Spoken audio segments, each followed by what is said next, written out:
Okay, here we're going to show just a little bit of importing. This is a world that was made in L3DT, imported. It was a DirectX mesh, a large one, so it had to be imported with animation off, and then some large DirectX meshes you actually have to set the alpha to 255 because how it originally loaded was not like that.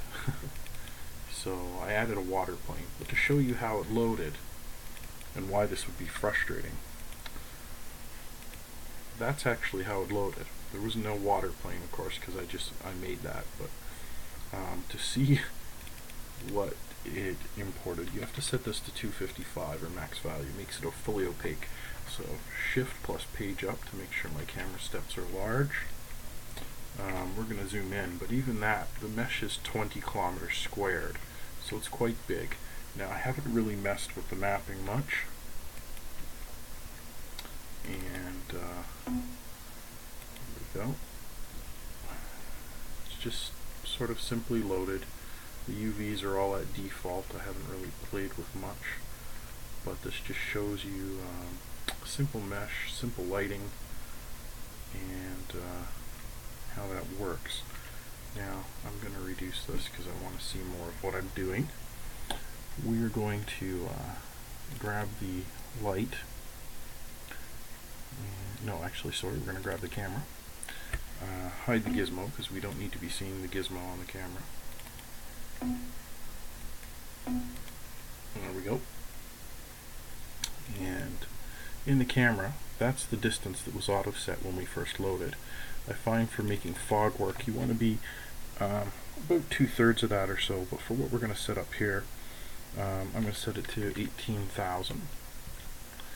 We're going to turn the fog on, and I like a smooth fog, so that's 1 + 8. You'll find your fog filter information on P3D forum. Now the fog color was black, so let's just go into background color here. I like that as the screen background color. You know, if you want, let's maybe liven the screen up a little bit. We'll pick that. Now take a minute to add it to custom colors, and we'll show you why. Now we're going to go into our fog color, and we can just quickly grab one of those custom colors, and instantly we've painted this world as if we're in a complete hazy fog. That's all you had to do. And here I'm just going to be moving the camera around, so it might be a little jittery because I'm not capturing at full frame rate. Now, there's no normals. This is just the way the textures load and the mesh looks. So I'm just going to back out. Now, the way the water's done here, though, sort of leaves something to be desired because I wasn't really working on this, and I'm going to get into some of my more detailed world meshes later. So let's just quickly grab this here, and if you press the W key in scene, you can drop it into wireframe or vertex or back to solid.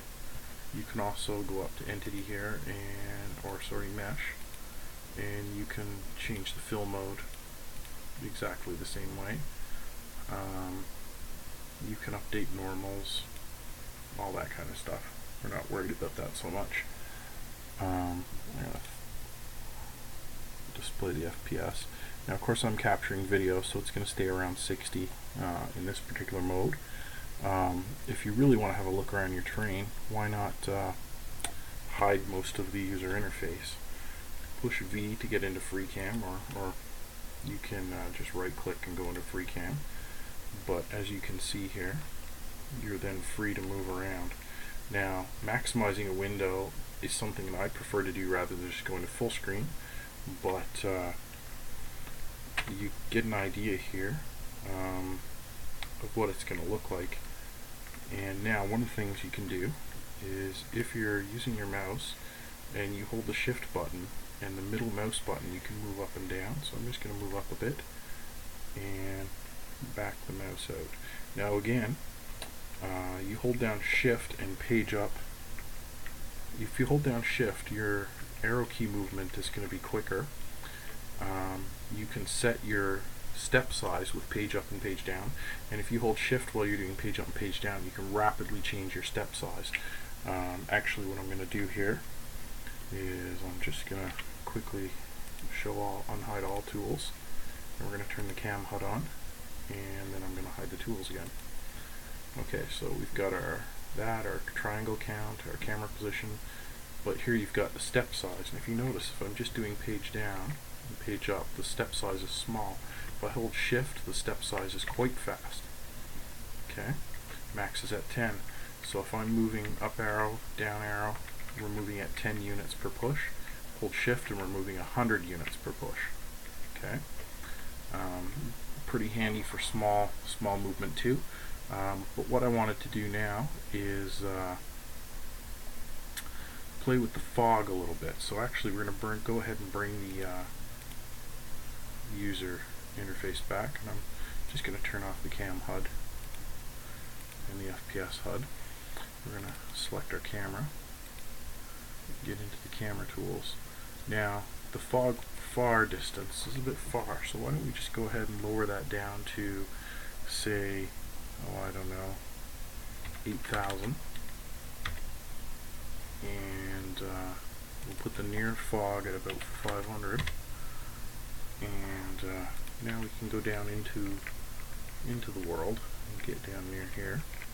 Now I haven't put too much of a subsurface blending texture, but there's one there for when your character is right close to the ground, not through it, but this is what you're going to see at ground level. So let's just go ahead and expand that there.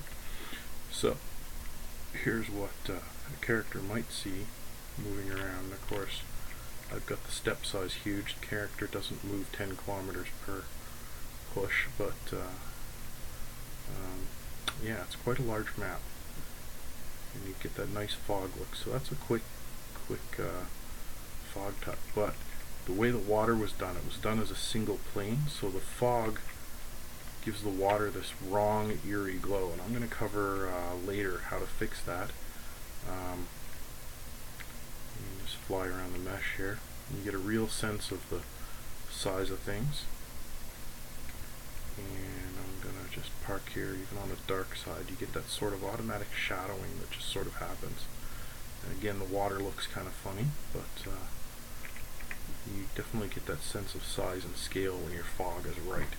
You see the distance of objects, and of course you set your camera range and your fog stuff to match, and it'll all look quite well. So again, that's a mini tut of large screens. Again, thank you for watching, and have something soon.